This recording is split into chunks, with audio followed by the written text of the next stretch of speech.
Hello, friends. Welcome to Studio de Jeffrey on a wonderful, is today Wednesday? I'm Jeff Cavanaugh. Hi, thank you. Cavanaugh! It's nice to see you. A few things to talk about today. I asked people for their cowboy questions on X, formerly known as Twitter, and I have 103 responses in like 5 minutes. You guys care. We like that. We're going to talk about quite a few things. What they're doing in free agency, which I think we all know the answer to. But what they still might do, some of the whys behind it, some explanations. I've gotten a lot of very good questions from people, and we will address all of them, including, is Dak holding the Cowboys hostage in free agency, et cetera, et cetera, et cetera. What are they going to do at running back? All the different things. This presentation brought to you by my friends at BetOnline, your number one source for all your basketball wagering needs, pro and college hoops all throughout the year, up to the minute odds, stats, and trends. You can follow your favorite team's path to the playoffs with in-game live betting contests and all the player props. The world's best wagering platform. Experience at any time from your desktop or mobile device. Use the promo code BELIEVE when you sign up on BetOnline, BLEAV, for your 50% welcome bonus on your first deposit. BetOnline, the game starts here. So yeah, I got a bunch of questions from people, and we'll go through them all. We'll go through quite a few of them. Actually, you know what? Before I get to questions, there's something I want to do.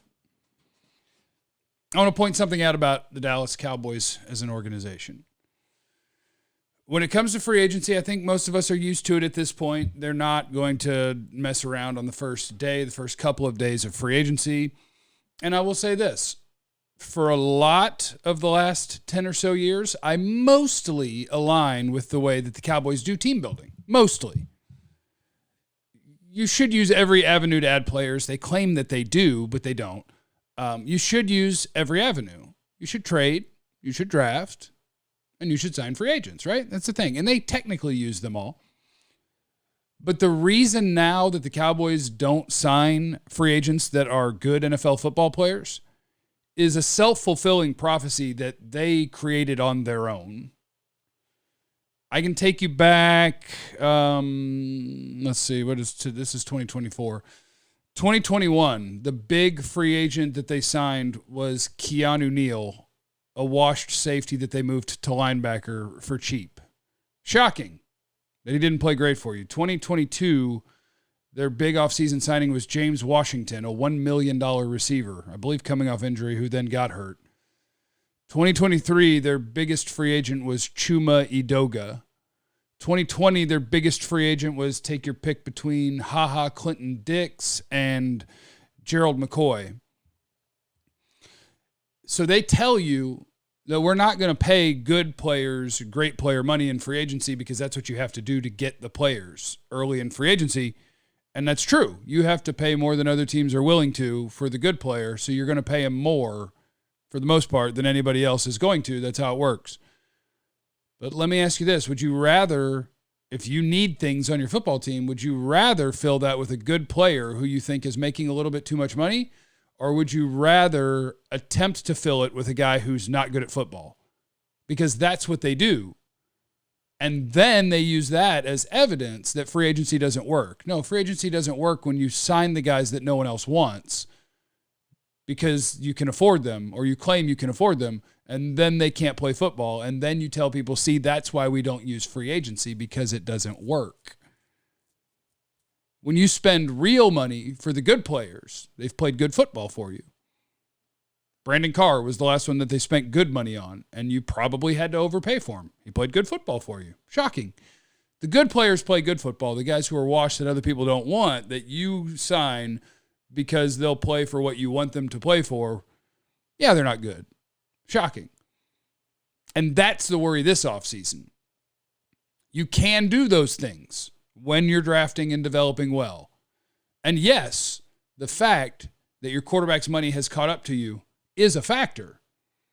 And there's things you can do about that. You could restructure him today. You could extend him today.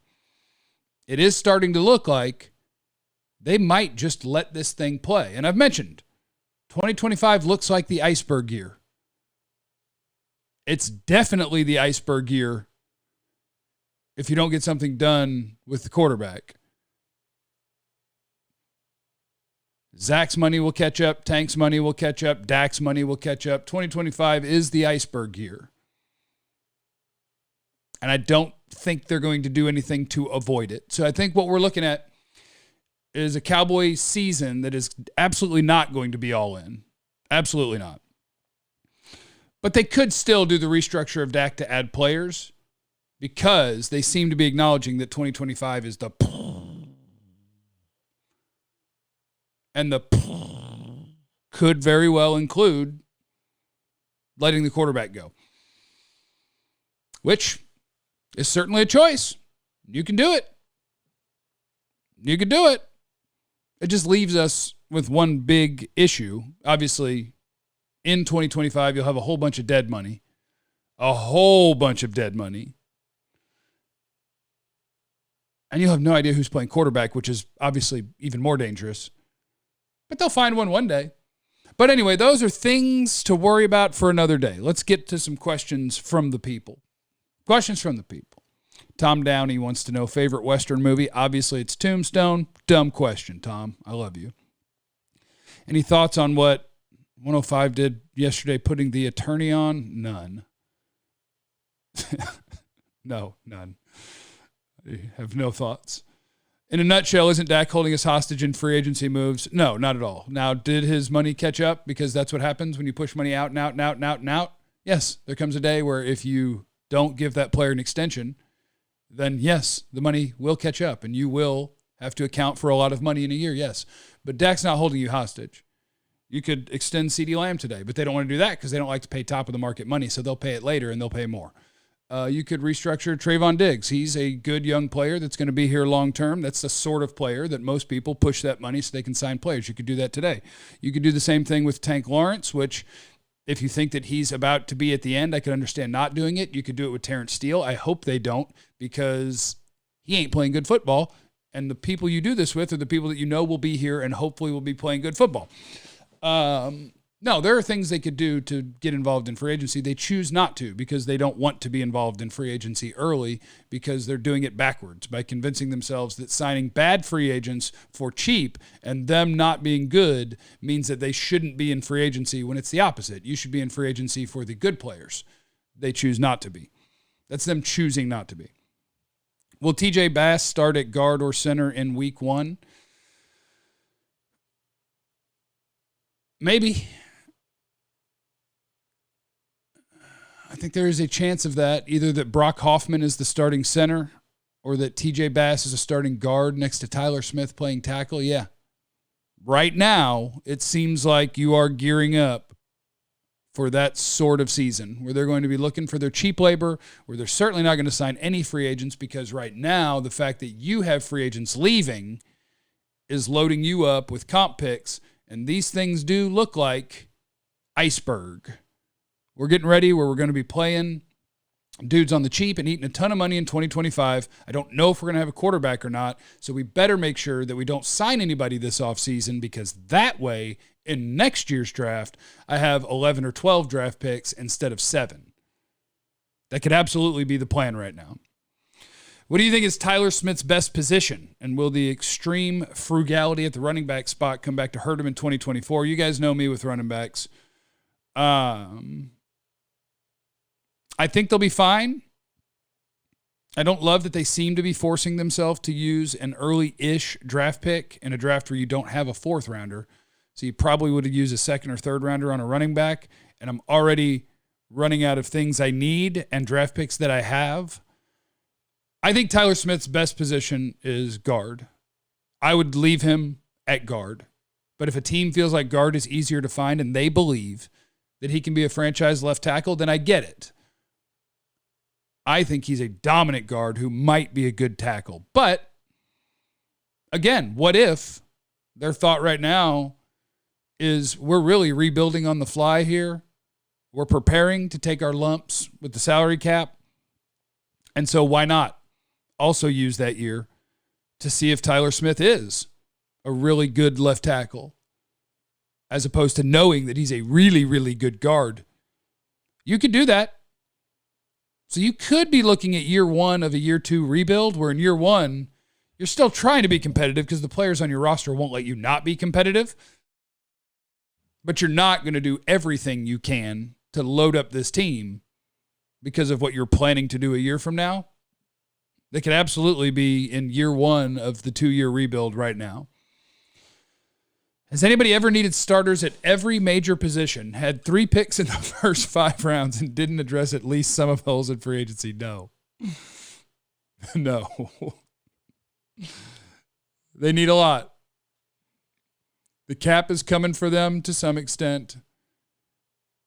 They had an awful draft last year. They don't add good free agents. It's coming for you. And if you don't want to kick cans down the road, as all teams do when it's time to sign free agents, they definitely have more needs than they have resources to fill it with the way they're currently choosing to do the offseason. Do you know where Jerry and company are vacationing during free agency? Yes, I believe Jerry's in the Bahamas and Steven is at South by Southwest. But yeah. John Wayne or Clint Eastwood. I don't know if I've seen a John Wayne movie, although my grandpa loved John Wayne. Are the Cowboys secretly planning on loading up the roster with UDFAs? Probably. Probably. What percentage are you putting on Tyron being back?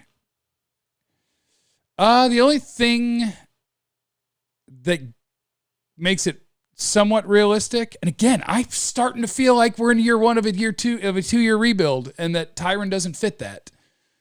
You could sign him tomorrow. The offensive tackle market hasn't been getting everybody snapped up. Like, guards have been getting signed, running backs have been getting signed. Quite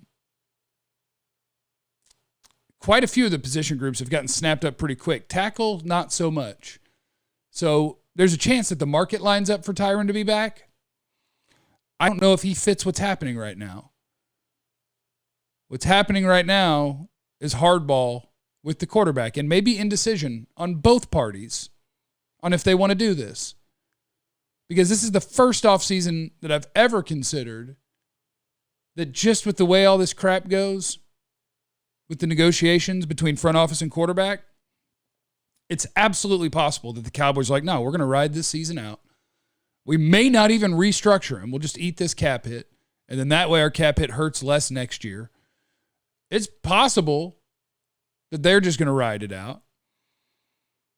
And if they do, they're not making a very strong effort at winning this year. They're getting ready to take a lump next year.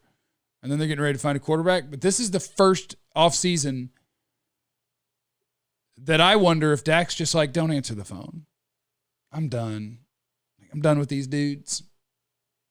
I'm done. It's the first year that I wonder that about him. Other questions from the people. We're the richest team in all of sports revenue-wise. Why are we a poverty franchise? Because they choose to be. Is there a GoFundMe link to help with free agency? They wouldn't spend that. They would put that in their bank account. Your best realistic options for the first 3 rounds of the draft. This is what I hate, is that I feel like they're forced. But they have too many needs also. The Cowboys need... If it's going the way that I think it's going, and they're gearing up, and this is year 1 of a 2-year on-the-fly rebuild, then you just have to let Mozzie be your starting nose tackle and pretend that's not a big need at all. You're going to let Damone Clark and Overshone be your starting linebackers? Like, anywhere where it's possible you have a guy, you just let him play. But they need a starting corner, unless we're going to take what I just said extremely far out and say, yeah, and we're going to let Eric Scott or Nashawn Wright start at corner. Don't do that. But you're just throwing your guys out there. You're not going to play Matt Waletzko at left tackle. Maybe you're going to play Tyler Smith. And then maybe TJ Bass is playing left guard. And maybe they do think that they can draft kind of best player available because TJ Bass can start. Mozzie Smith can start. Damone and Overshone is good enough at linebacker. Eric Scott's going to start at corner. Brock Hoffman's going to start at center. Rico and Deuce are my running backs. You'd be downgrading at like every position that I just named, but maybe that's what they're going to do. Is they're just going to go on the super cheap and say, look, whatever we have in-house. My guess is that their first pick is going to be an offensive tackle or a center. Maybe you could throw in, if you feel like there's one there, a guard and playing Tyler Smith at tackle. But I think your first-round pick is an offensive tackle or a center. Your second-round pick is an offensive tackle or a center or a running back. And your third-round pick is an offensive tackle, a center, or a running back. If you do that, man, you're missing a corner. And I'm still trying to upgrade at wide receiver. There's a lot to do. And maybe the Cowboys are just looking at it and going, there's a lot to do. We don't have the resources to do it all. Iceberg. Anywho, that's where we are today. Is there anything else that I wanted to do today? No. How the Cowboys choose to do free agency and how it's a self-fulfilling prophecy. Dak Prescott, all the different things, what they might do in the draft. There you go. Welcome to Wednesday, everybody. Remember that I love you. Remember, you have no idea what anyone's going through, so be cool to everyone. I love you. Be easy.